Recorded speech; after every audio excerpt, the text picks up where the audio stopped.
Fractured clavicle. I beg your pardon. Well, you said you couldn't be long, so I've come straight to the point. A broken collarbone. What is she going on about? One of her briefs. I thought you said it was important. So it is. How much is a consultation fee these days? A glass of wine. It's not enough. Bill? Whatever happened to that lovable country doctor who used to give his services for a smile? Oh, well, he went bankrupt. That's why I've become a hard-headed businessman. When do you hope to make your first million, Doctor? Well, if interest rates were to fall and my Harley Street lease were to remain the same, I should think, what, 120 years? You were talking about a fractured clavicle, Ian. No, you were talking about a fractured clavicle. And you were going to tell me how it could happen. Well, there are various ways. Such as? Falling off a horse, tripping over something and putting out your hand to break the fall. Anything else? One can be flung against resistant objects. What would you call resistant objects? Lady barristers. Oh. A brick wall, a car, anything hard. You say all the right things, Doctor, doesn't he, Miss Peterson? Eventually. What's the brief, anyway? A battered wife. Malicious wounding. Cheers. But it's all so ridiculous. As if I would have deliberately broken her collarbone. Why do you suppose she served a summons on you? She's neurotic. In your opinion? Well, I am a surgeon. But not a psychiatrist. She did visit a psychiatrist, Mr. Stanhope. Yes, when she was 14. Her parents thought she needed treatment. They were right. And to think that I was the one who was supposed to be in need of psychiatric help. When was this? Oh, ages ago. I was, what, 13, 14 at the time. Does your husband know? I told him, yes. My parents were being very difficult about the wedding, so I let him know it wasn't the first time they tried to curb my rebelliousness. To be fair to them, they didn't know how to cope with me. They were the ones who needed help. What did the psychiatrist have to say? She said that I was perfectly normal. So you only saw her once? No, I saw her roughly once a fortnight for about 3 months. But only because I wanted to. I found I could talk to her. She understood me. She was the only person who didn't try to change me. Would she remember you? Oh, yes, I'm sure she would. See to that, Alice, will you? That's what a solicitor's for. Now, this I find interesting. What? Can you think of any reason why she didn't go to the police? They knew her of old. This wasn't the first time she'd accused you of attacking her. A couple of months previously, she'd burnt her hand whilst ironing. She got all hysterical and blamed me, of course, and then stormed out. The next thing I knew was a phone call from the police saying that she was in a right old state, accusing everyone of everything, and would I please go and pick her up? She failed to bring charges against him. I'm not surprised. She knew it was a lie and so did the police. You know, she wouldn't even let me bandage her hand. She said she wanted it as evidence of my cruelty. Cruelty? I've never harmed anyone in my life. How long have you been married? 11 months. Have there been other instances of physical violence? Yes, 3 weeks after we'd been married. What did he do on that occasion? He punched me repeatedly in the face and breast. Again, we've no witnesses. You did nothing about it? He gave her the old sob story. Thank you, Alice, but I'd prefer to hear it from Mrs. Mostyn. Well, after he'd beaten me up, he walked out and left me. I didn't know what to do. I'd never experienced anything like it before. People had always been very kind to me. Anyway, I managed to stop the nosebleed, and then I heard him come back in again. I started shaking. I was terrified he'd come back to kill me. But no, he just started groveling. He asked me to forgive him. He said it was a brainstorm. He didn't know what had come over him and it wouldn't happen again. He pleaded with me not to tell anybody. And you didn't? No. Not even your parents? Well, they'd never liked him. I didn't want to hear "we told you so." Besides, we'd only been married 3 weeks and I was still very much in love with him. So I stayed indoors until the swelling and bruising had gone. These rages of his, when do they occur? After he's been drinking? No, he doesn't drink very much. In fact, I probably drink more than he does. No, it's usually after a long session in the operating theatre. He gets very tense, and when he comes home, I say something innocuous, and snap, he's a different person. Then suddenly, snap, the hysteria, the feeling she's being got at. And from then on, anything I say or do is twisted. I mean, listening to her, anyone would think I was a monster. Are you still living together? No, she left me. But only to help her case, no other reason. Having wealthy parents, she was able to walk out on him. Most battered wives are not so fortunate. They have to put up with it. Mrs. Mostyn, what finally decided you to issue a summons against your husband? This time there was no remorse. We left the hospital, got into the car, and he said, "A pity I didn't break your neck." And he meant it. But no witnesses? No. He made sure of that. Surely you told someone at the hospital that your husband had deliberately flung you against a marble fireplace. I can't honestly remember. But I don't think so. She'd got into the habit of covering up for him. Besides, I was in a great deal of pain. I must say I'd feel a lot happier if we had more witnesses. There's always Sally Krieg. There's only Sally Krieg. She could well be shot down in flames. I know, but we have to use her. We've no one else. Without eyewitnesses, they could be in a lot of trouble. Sally Krieg wasn't an eyewitness. Mind you, I don't know what she'll cook up when she gets in the witness box. Why do you say that? Oh, there's no love lost between us. We went out together for 3 or 4 months. You went out together. We had an affair. Was this before your marriage to Mrs. Mostyn? Oh, yes. I see. And poor old Sally never forgave me for walking out on her. For weeks afterwards, she kept phoning me, pestering me. One minute it was I'm going to do myself in, the next minute it was I won't rest until I get my own back. Bitter as cyanide, about twice as deadly. I see. Now then, we shall certainly plead not guilty. Now, you can go for trial by jury, but I should have thought that a magistrate's court would be as good and quicker. Yes, let's leave it all with the magistrates. The less publicity, the better. Not if you're found to be innocent. Innocent or guilty, the mud will stick. I don't want his career to be harmed. He's a very good surgeon. Ask any of his colleagues. Mrs. Mostyn, you're an intelligent woman. You must have realized that by bringing this prosecution, your husband was bound to suffer in some way. Well, you did, didn't you? Yes, I did. And I hope he does. Then why the pretense? I didn't want to sound too callous. I'm sure she feels she ought to show some concern for him. But she doesn't. All she feels is bitterness. All she wants is revenge. An eye for an eye. Start pretending she wants to turn the other cheek, and the defense counsel will wipe the floor with her. You're not very sympathetic, are you? Word of advice, Mrs. Mostyn. Don't try to play the part of the poor, helpless girl in front of the magistrate. Why not? That's how I'll feel. I know, but you don't look the part. And, like you, most magistrates are inclined to go by appearances. Dirty shoes mean a dirty mind. Long hair means drugs. Objectivity means lack of sympathy. What we have to do is persuade whoever we get that appearances can be deceptive. Because, quite frankly, there's precious little else we can do.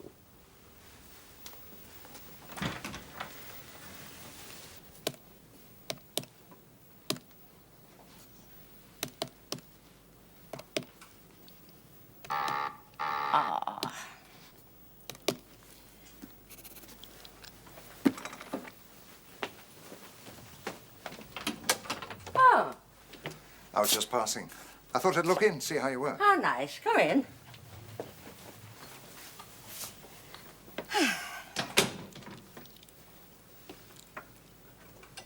Busy?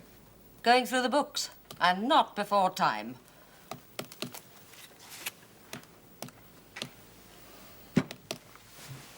You're putting on weight. Well, it's too many restaurant chips. Don't you know where the kitchen is in your flat? I'll have you know, I gave a dinner party last night. Why wasn't I invited? You don't like takeaway Chinese food? Help yourself to a drink. I will. What happened with the battered wife brief? Not until next Tuesday. You never told me what the husband did for a living. Guess. Labourer, Cold. lorry driver, Still cold. butcher, Getting warmer? greengrocer. No. A surgeon. There are no petty cash entries since last Wednesday. Now, why hasn't Bill entered them? Is he guilty? My client says he is, and she ought to know.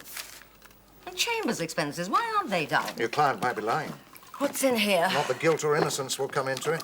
That. It'll all depend who's more persuasive, you or the defense counsel. It's got nothing to do with the truth. Simply isn't good enough. Personally, I think the system always comes down harder on the professional man. No one has the right to terrorize his wife, least of all a professional man. You don't know this one did. According to my client, he did. And that's all you're interested in. Of course. In other words, you're simply her mouthpiece. I think you're beginning to get the hang of it. And you don't consider yours a quirky profession. Even the Crippens of this world have the right to a mouthpiece. Oh, yes, but they're obviously guilty. Oh, there you go again. All right to be somebody's mouthpiece if he's obviously guilty, all wrong if he's not. You mean there you go again, putting your own point of view across and trying to pretend it's mine. One of the tricks I picked up from the male animal. Is that why you've survived this long? Survival is a very special feminine quality. That's typical. Anything male, it's a trick. Anything female, it's a special quality. I'm glad you agree with me. Where did that come from? There are only 2 accounts that are up to date. Now, just what the hell does he do all day? I'm having to work doubly hard, Miss Peterson, to keep Sir John's work in chambers. And the junior work with it. And I'm very grateful, but it is part of your job to see that the accounts are kept up to date. Excuse me. Mr. Bingham. Oh. Bill here, Mr. Bingham. You pick up the connection at 17:35. Yes, it's a through train to Exeter. Yes, I booked the room for you. Your brief will be waiting for you. Burglary. Bye. Yes? Oh, Mr. Johnson. Yes, I'm glad you phoned in. I've got a brief for you at Kingston. Dangerous driving. Why, what's wrong? Oh, I see. No, I understand. Yes, well, I'll have to, won't I? You'll let me know when you're fit again. Bye. That man's a hypochondriac. He hasn't even got the flu. He just thinks he's got it. Get on to West London, Rosie. Get him to ask Mr. Holden to give us a buzz. Right. Oh, Mr. Colletti. What? Oh, yeah.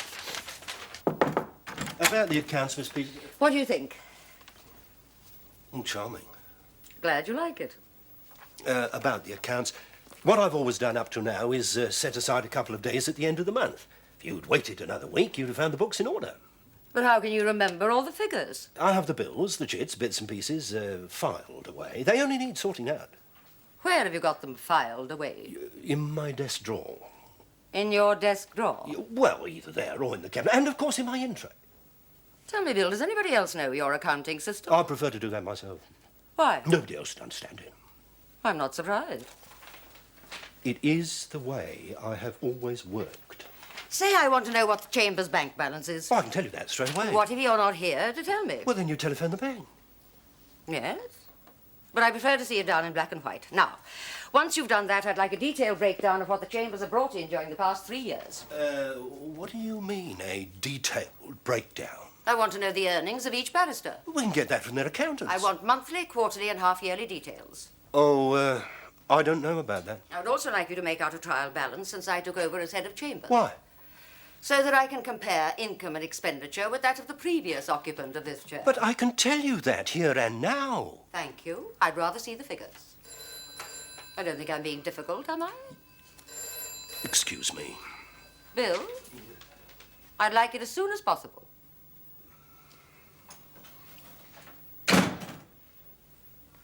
Yes? It was for Mr. Elliot. And I just hope she gets old Filson as the beak in the battered wife case. Why? As he knows how to handle barristers who step out of line. Why? What does he do? He sits on them very hard indeed. Sounds nasty. Trial balance. Detailed breakdown. I mean, anybody would think that I was chief accountant of British Leyland. Yes. Filson's got the right idea. Won't put up with any nonsense. Like trial balance and detailed breakdowns.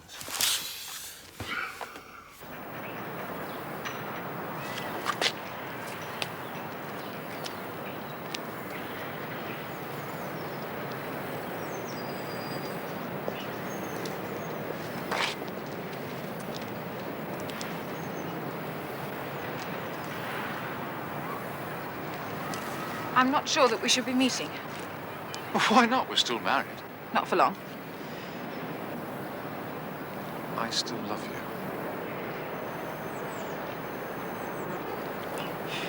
What did you want to see me about? I was hoping you might have decided to jack it in. What? The court case. Why? All the muck-raking. It won't be very pleasant for either of us. I'm thinking of you. Are you? We've been through enough as it is. Bit late with your apologies, aren't you? I'm not apologising. Why should I apologise?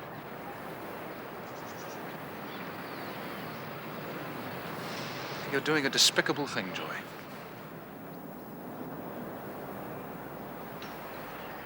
Well, why do you want to ruin my career? Well, your career won't be ruined. Well, look, lovely, splashed across the papers. Surgeon denies battering his wife. What have I done to deserve it? And the patients would be delighted to read that whilst I they're must waiting be to be going operated. mad. I really do. What have you done to deserve it? It's all in your mind, love. If my mind's warped, what's yours? Look, if I were to say I'm sorry, if I were to say, let's go and see a psychiatrist, not just you, both of us, get it all sorted out, start again, would you drop the case? No. Well, why not? Revenge. Revenge? What for? All right. For argument's sake, let's say I treated you badly. What if I said I wouldn't do it again? You're not going to get the chance. But Joy, if I haven't done anything, how can I possibly do it again? You just said you wouldn't do it again. That's because I'm trying to find some way of getting through to you. Something to make you see sense. You don't seem to realize you're not well. So my broken collarbone was just a delusion. No, but it was an accident. You didn't mean to break it. You didn't mean to stumble and fall.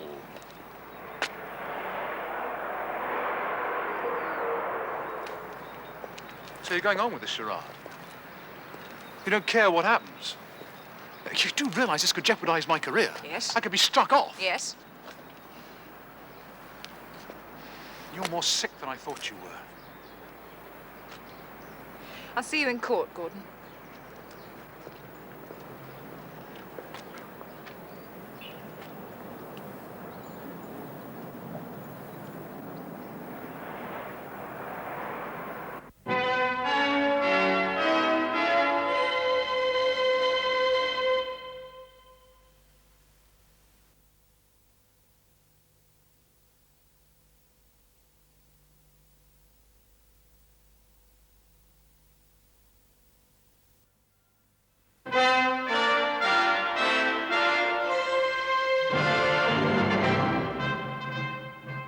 Mrs. Mostyn, please tell the court, in your own words, what happened on the evening of the 14th of December. My husband arrived home rather late. What do you call rather late? 7:30. The moment he came in, he started to criticize me. He didn't like what I was wearing. He said that I was a walking advertisement for war on want. He then said the house was dirty and called me a lazy slut. Did you answer him at all? No. I'd learnt from bitter experience to keep quiet when he was in that sort of mood. What sort of mood? Bad-tempered. I didn't want to antagonize him even further. Why, had you antagonized him? No. You said you didn't wish to antagonize him even further, thereby implying you had antagonized him previously. I had antagonized him by simply being in the house. So you tried to avoid answering him? Yes, but that made him even more angry. He started shouting at me. What did you do? I was too frightened to do anything. Why were you frightened? I knew it was only a question of time before he started hitting me. Why? Had he hit you before? I object to that question. We are here to determine what happened on the evening of December the 14th. Evidence as to other alleged assaults is both irrelevant and highly prejudicial. So, in my submission, it is quite impossible in a matrimonial case of this kind to view the offence in total isolation from the history and background. I agree with you, Miss Peterson. Please proceed. Had your husband hit you before? Many times. When was the first time? 3 weeks after we'd been married. He blacked both my eyes and punched me in the breast. Do you know why he attacked you so brutally? He said it was a brainstorm and that it wouldn't happen again. He pleaded with me not to tell anybody. And did you? No. Why not? Because I believed him. You see, we'd only been married 3 weeks and I was still very much in love with him. So you didn't tell anyone that you had been assaulted? No. I even stayed indoors until the swelling and bruising had gone. You didn't receive any medical attention? I should have done, but no, I didn't. You suffered in silence? Yes. Nobody saw you when the skin surrounding both your eyes was swollen and severely bruised? No. What about tradesmen? I didn't answer the door, not even to the postman or to the milkman. Didn't you do any shopping during this period? No, my husband did it all.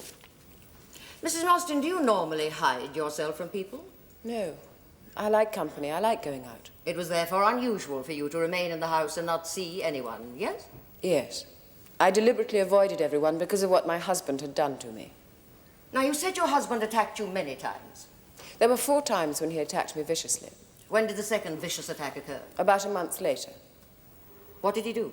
He punched me violently in the stomach. Why? I told him I thought I was pregnant. Were you? No. Were there any witnesses?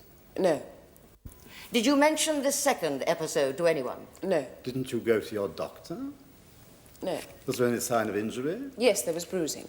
And you thought you were pregnant? Yes. But you didn't visit your doctor? No. I find this very hard to believe. Carry on. What did you think after this second assault? That it was no brainstorm. He knew he was hurting me and he wanted to hurt me. Mrs. Marston, why didn't you leave him? For the same reason I didn't go to my doctor. He said that if I told anyone, he'd kill me. I was in such a state that I believed him. But then came the grovelling. He bought me presents, he took me out. He was kind, considerate, attentive. After a few weeks, I began to wonder if perhaps it had been a brainstorm. When did the third vicious attack occur? About this time. It was over something quite petty. It was something to do with Christmas or who we were going to spend it with. In a few moments, it had flared up into a blazing row. Would you tell the court what happened then? I was ironing at the time. He grabbed hold of the iron and I tried to take it from him. Suddenly I could see it in front of my face, so I put up my arm to shield myself and my hand was burnt. The palm of my hand, but not badly though. Anyway, I got out the car and I drove to the police station. But I was hysterical, exaggerated things. I even shouted at the sergeant, blamed him for it. Well, he telephoned my husband, who came and collected me. I didn't pursue the matter. You say you voluntarily went back to your house with a man you allege deliberately burnt your hand with a hot iron. Yes, but I was hysterical. I didn't know what I was doing. Anyway, in the car, he said he'd go to a psychiatrist, but he never did. I should now like to return to the events on the evening of the 14th of December. Bill, Oh, morning, Doctor. where are you off to? A pint and a sandwich. May I join you? Please do. I think you might be able to help me. I've got a patient in St. Thomas's Hospital, thanks. He had an accident at work, but the company's gone into liquidation. I'm wondering if he can still sue the directors. Oh, sorry, I don't see how I can help you. Any chance of asking a member of Chambers for an instant opinion? Really ought to be done through a solicitor. Yes, I know, Bill. I just want to find out if it's worth pursuing, that's all. Why not mention it to Miss Peterson? We made a vow not to talk shop to each other. She asked you about the broken collarbone, didn't she? You should say that was educational. I tell you what, I'll have a quiet word with someone in Chambers. Thanks very much, Bill. Cheers. Well, how's Miss Peterson settling down as head of Chambers? Oh, very well. But she really ought to get herself an outside interest, a hobby. Something to take her mind off off her work. She's always been keen. Oh, very keen. She's even started phoning me at home. I must say I agree with you. The number of times I've tried to get her interested in sailing. Sailing? Ah, now that'd be ideal. Open sea, no telephone. Is she leaning on you, Bill? I'm thinking of myself. I'm thinking of Miss Peterson. And her sailing away in a boat. To the world of good, yes. There were no witnesses on these earlier occasions when you say you were assaulted? No, You told no one? no, Did you scream out in pain? yes. But no one heard these screams. The house is detached. Are there perhaps houses on either side of you? Yes. But no one heard your loud screams of pain. They weren't loud. But they certainly weren't quiet. You've already admitted that. So there were no witnesses. You told no one. And not one neighbor heard any screaming at all. No need to continue, Mr. Stanhope. The point is taken. Now, you say your husband attacked you with a hot iron on one occasion. He's going to swear that you accidentally burnt your hand with the iron and then blamed him for it. He's lying. Sergeant Thompson, whom you harangued at the police station, will testify that you accused him of, among other things, maltreating his wife and children. Is he also lying? I was hysterical at the time. Yes, in his judgment, you were in a highly neurotic state. Is it surprising? Which brings me to your husband's remark in the car. According to you, he said he would definitely make an appointment with a psychiatrist. But I suggest it was you he was going to make the appointment for. Because, of course, you had already had psychiatric treatment, yes? No. You told your husband you'd visited a psychiatrist. Yes, but that was when I was 14. Ah, how long were you under the psychiatrist? I wasn't. How many times did you visit him? Dr. Preston was a woman. How many times did you visit her? I don't know. Then you saw her more than once. Only because I wanted to. You realized you were ill. No. You weren't ill. No. You weren't ill, and it was thought desirable you should visit a psychiatrist, and more than once. Look, just because I went to a psychiatrist doesn't mean that I was or am off my head. I continued to see her because I wanted to. You felt she could help you. I found I could talk to her. And you felt she could help you? She understood me. And no one else did? No. Excuse me, no one else understood you or everyone else did? Everyone else didn't. I see. How many times did you visit the psychiatrist? I can't be specific. I was only 14 at the time. A generality will do. Roughly once a fortnight for about 3 months. What was wrong with you? Nothing. Is Dr. Preston to be called as a witness? No, sir. Why not? She retired to Australia 4 years ago. I should now like to come to the evening when you sustained a fractured clavicle. Had you been drinking? Yes, but not heavily. Why do you feel it necessary to reassure the court that you've not been drinking heavily? I don't know. You normally a heavy drinker? No. Have you ever been drunk? Yes, I suppose so. But not on this occasion? No. You say you'd been drinking, but not heavily. What would you call not heavily? A few gins. Can you be more precise? About 3. Yes, a few gins must be at least 3, mustn't they? Thank you. Now, according to your testimony, your husband threw you with such violence across the room against a marble fireplace as to cause you to fracture your collarbone, correct? Yes.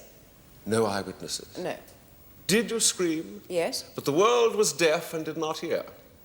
Mrs. Krieg heard. Your husband is going to swear that owing to your inebriate state and your hysteria, you failed to keep your balance. And you stumbled and fell heavily against the marble fireplace. No. But you'd been drinking. Yes, not heavily. You've admitted to having at least 3 glasses of gin. I was not drunk. Would you not agree that that is usually the opinion of people who have had too much to drink?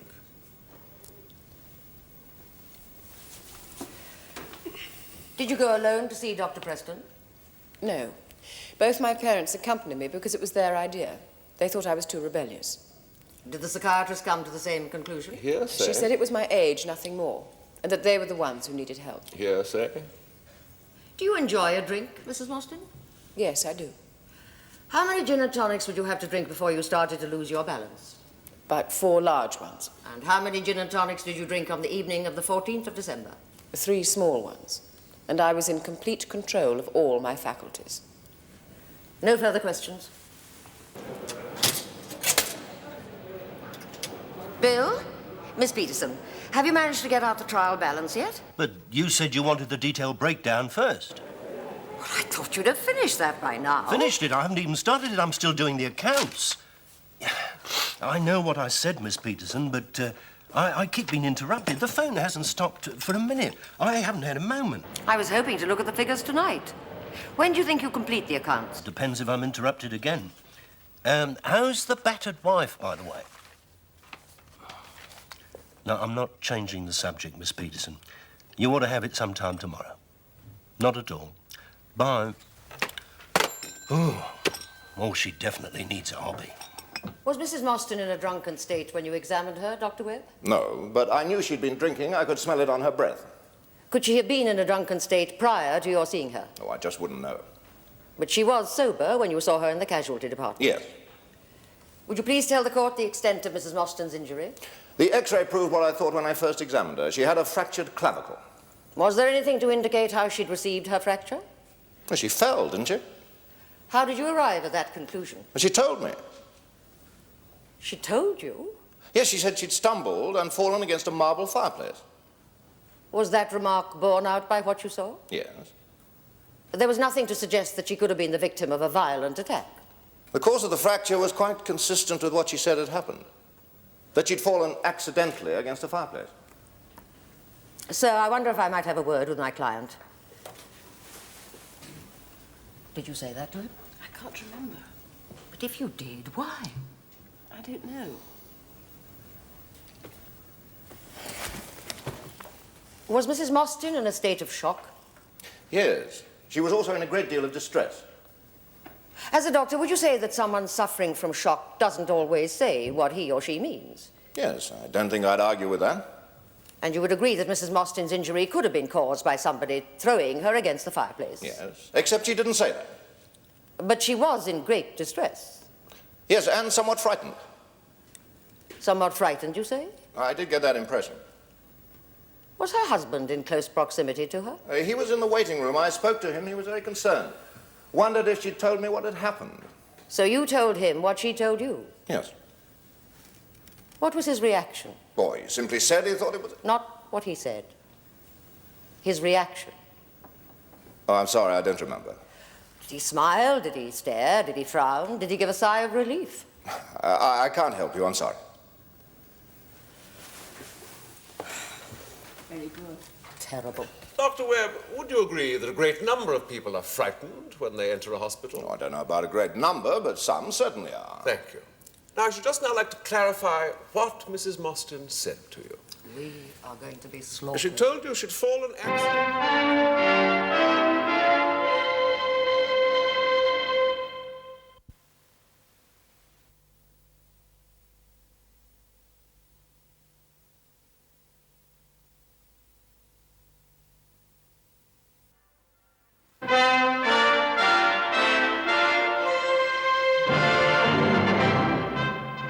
When did you arrive at the house, Mrs. Krieg? In time to hear Joyce scream out. It was ages before Gordon answered the door. He was in a panic, said he had to get Joy to hospital. I asked what had happened, and he mumbled something I couldn't catch. I dashed in, and Gordon followed me.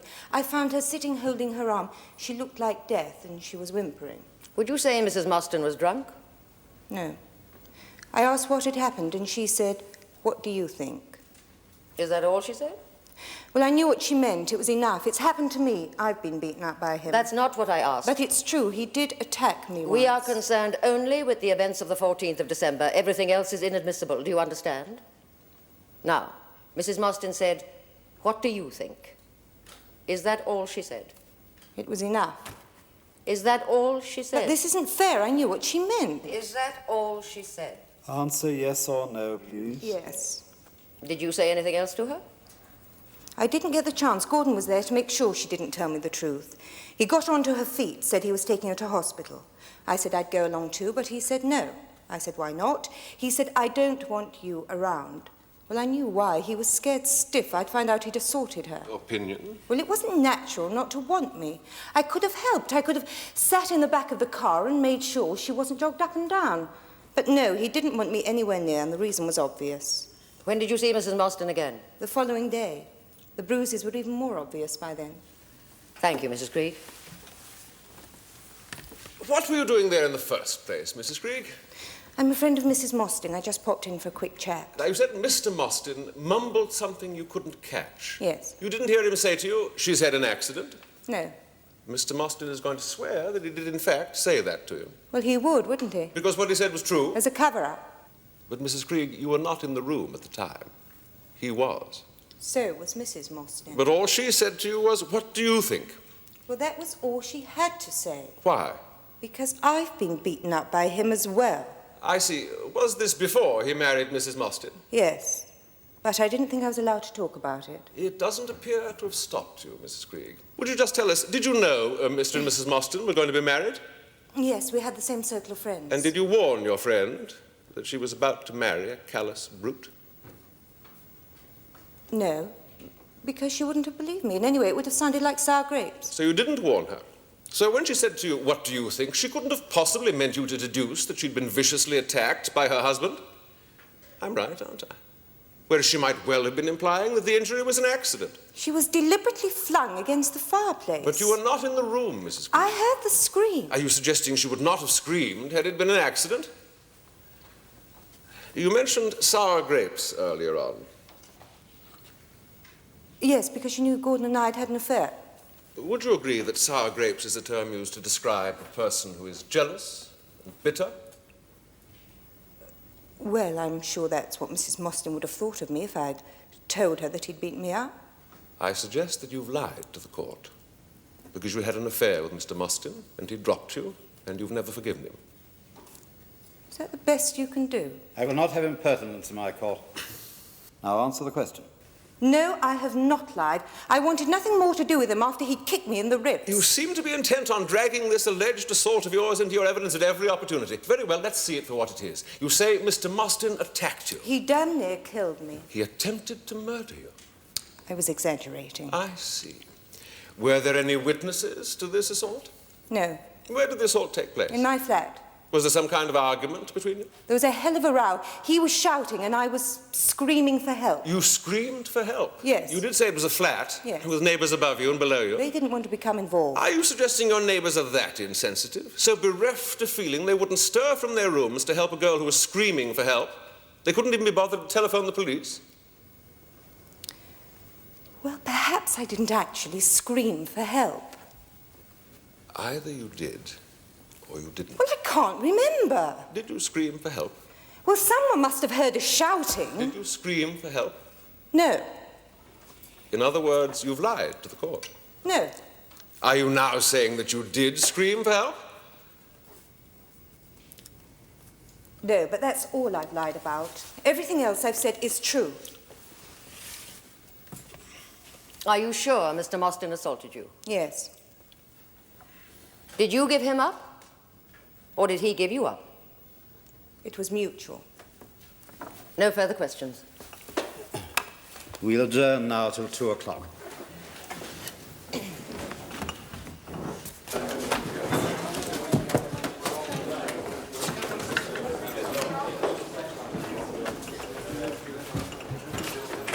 Why did she have to bring in her own assault? Witnesses are always the same. They will try to gild the lily. And why was she so rude? I think she got carried away. Pity she wasn't. Where do we go from here? Lunch. I'm hungry. I thought Stanhope handled that very well, didn't you? I wonder if Mostyn is a good surgeon. Why? It may sway old Filson. Only if he's in any doubt. You don't think he will be? Oh, depends what Mostyn's like under cross-examination. I'll say this for him. He has a hefty pair of shoulders. Useful for crying on. After he's beaten you up, of course.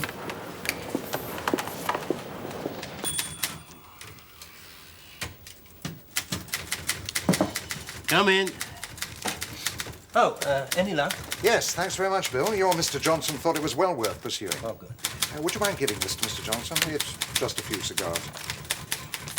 Well, it's hardly worth going back. Is Miss Peterson still in court? Yes, Doctor.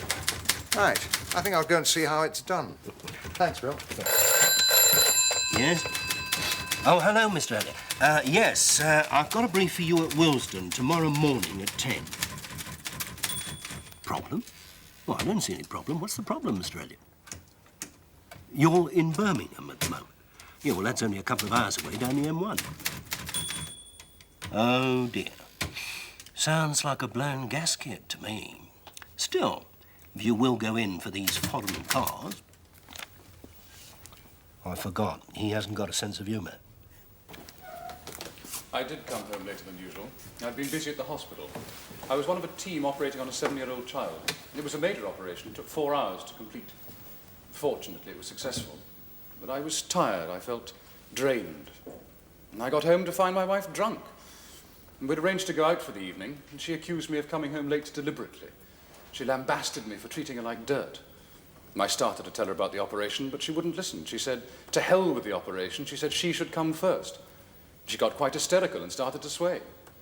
I moved towards her because I thought she was going to fall, but she pushed me aside, took a swing at me, staggered across the room, stumbled over a stool, and crashed against the fireplace. She screamed and passed out. Well, when she came to again, she was very quiet, due to shock. She started to sober up and agreed to let me drive her to the hospital. Were there any witnesses to the accident? No, Mrs. Krieg arrived after it had happened. I told her my wife had met with an accident. Now, Mrs. Krieg has maintained you did not want her to go with your wife to the hospital. No, I certainly didn't. Well, she's the wrong sort of person to comfort anyone. She's far too abrasive. Is that a professional opinion? Yes. And that's the only reason I didn't want her with us. Did you ever at any time assault Mrs. Krieg? No. And what was your reaction when your wife informed you that she was going to take you to court on a charge of malicious wounding? I was stunned. I told her I thought she was a very sick woman. Thank you. You're quite certain you never assaulted Mrs. Krieg? I'm quite certain. Yet she is equally certain that you did. She's lying. Why would she? To get her own back. Why would she want to do that? The fact I dropped her must still rankle. But she's since married. So? So why should she continue to feel such bitterness towards you? I did not assault her. She's lying. But you haven't lied. No. You alone have told the truth. Yes. Would you say that your wife and Mrs. Krieg are evil women? Evil? Yes, all bad. Well, no, but they are neurotic.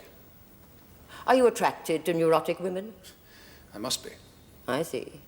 You knew they were neurotic when you first met them? But no, they appeared perfectly normal. Could it be that you made them neurotic? No. No possibility of that? None at all. You admit to having no faults? That is not what I said. But that's all you have been saying. According to you, you are a paragon of virtue. Don't you ever get angry? Of course I get angry, but when I do, there's justification for it. You're allowed to justify your anger, but you deny it to others, yes? No. Then you would agree that your wife's anger could be justified. No, she is a manic depressive. That is an opinion, Mr. Mostyn. I happen to know the facts. Doesn't she? No. Facts have nothing to do with reality. Now, you say your wife was drunk on the evening of the 14th of December. Yes. And you were tired. Well, I just spent 4 hours in an operating theatre. And you were tired. Well, wouldn't you have been? I'm not in the witness box, Mr. Mostyn. You are. You were tired, yes? Yes. Irritable? No, just tired, just wanting to relax. And your wife wouldn't let you? No, she wouldn't. But you didn't lose your temper? Well, she was the one who lost her temper. You'd spent 4 hours in the operating theatre, you felt tired, you wanted to relax, and you came home to find your wife drunk and in a neurotic state, yes? Yes. And you remained saint-like throughout her verbal onslaught. Well, naturally I remonstrated with her. What do you mean, remonstrated? I protested at her lack of understanding. Was this a silent protest? No. In other words, you shouted at her? Only because she was shouting at me. She had no control over herself whatsoever. But you had? Yes. You were in complete control? Yes. And your wife became hysterical? Yes. Did you touch her? No. Didn't you slap her face? No. But if a woman is being hysterical, surely some kind of shock treatment is necessary in order to calm her down. Not at all. In that situation, you merely reassure the patient gently but firmly. So how did you reassure her? I chatted to her. But you said she was in a drunken hysteria. Just how does one chat to someone who's in a drunken hysteria? I told her she might hurt herself. You realized there was a danger of that? Yes. Yet you did nothing to restrain her? I put my hands on her shoulders. Then you did touch her? In order to calm her down. But you said you didn't touch her. I was fully justified. You said you didn't touch her. I didn't want her to hurt herself. You said you did not touch her. All right, I grabbed hold of her shoulders, but I didn't shake her and I did not shove her across the room. But you did take hold of her shoulders? Yes. And did she calm down? No, she pushed me aside, took a swing at me, staggered moment. You say she pushed you aside? Yes. What do you weigh, Mr. Mostyn? Why? Just answer the question. 13 stone. Your wife was drunk, she was hysterical, you had both hands grasping her shoulders, and yet she pushed you aside? Yes. I wouldn't have thought it possible. Well, it's what she did. If you had been able to calm your wife, she probably wouldn't have broken her collarbone, true? True. Therefore, you were partly responsible for what happened. No. But you failed to calm her. I was in no way responsible. Was that how you felt after the accident? Yes. No feeling of guilt? None whatsoever. Isn't that a little unusual? Nope. You're a kind man. Yes.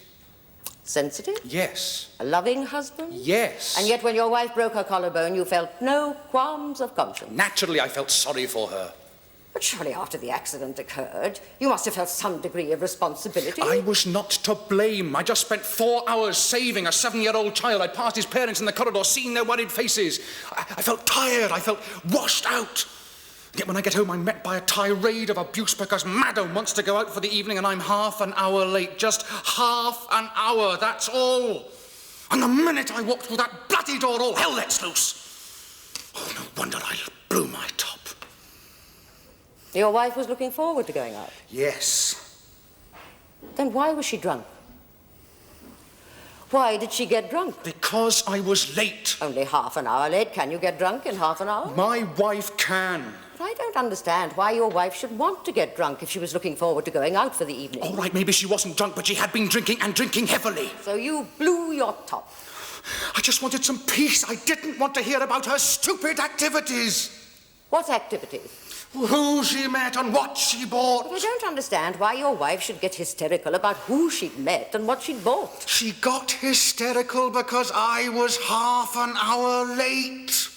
So when did she tell you about these activities? Later. That came later. I see. Your wife was hysterical, you grasped hold of her shoulders. In order pushed aside your 13 stone, took a swing at you, and still in a drunken, hysterical state, proceeded to tell you who she'd met and what she'd bought? Would you not agree there are certain inconsistencies in your evidence?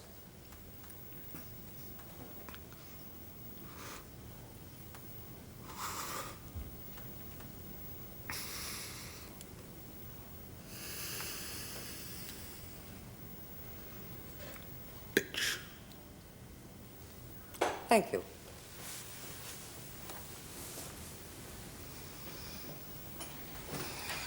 I have no re-examination.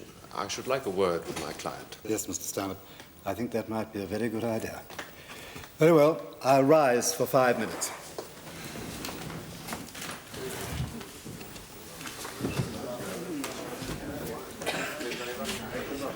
What's happening? Tell you in a moment. Mr. Mostyn, under the circumstances, I strongly advise you to change your plea. The magistrate has clearly made up his mind, but you might come out of this with some merit if you were to own up to it. Do you agree?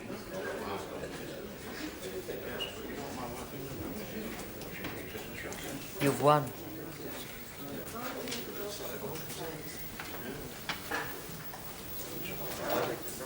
It's a most serious offence, which warrants a prison sentence. However, you have pleaded guilty, albeit at the 11th hour. You have apologized for the great harm you have done, and you have agreed to undergo psychiatric treatment. I also take into consideration the fact that you serve the community in your capacity as a surgeon. But don't think your profession will help you should you appear before me again on a similar charge. I sentence you to 6 months in prison, suspended for 2 years. You are also fined £250. In all the circumstances, sir, I would make an application for a £50 contribution towards my client's costs. You can't object to that, can you, Mr. Stanhope? Very well.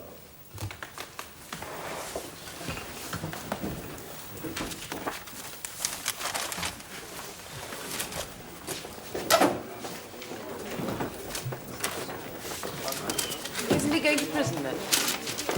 No. But I thought you said I'd won.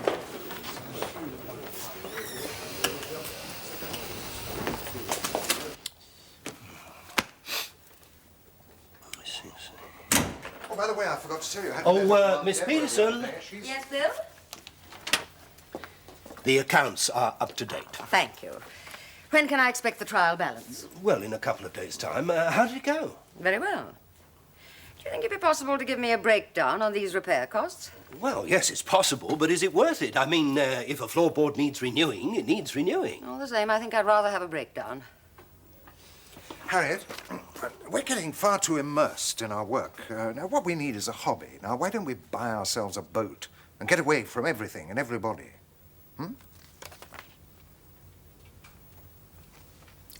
Wish I could afford to go sailing. Wouldn't dream of leaving you out, Bill. You can come and crew for us.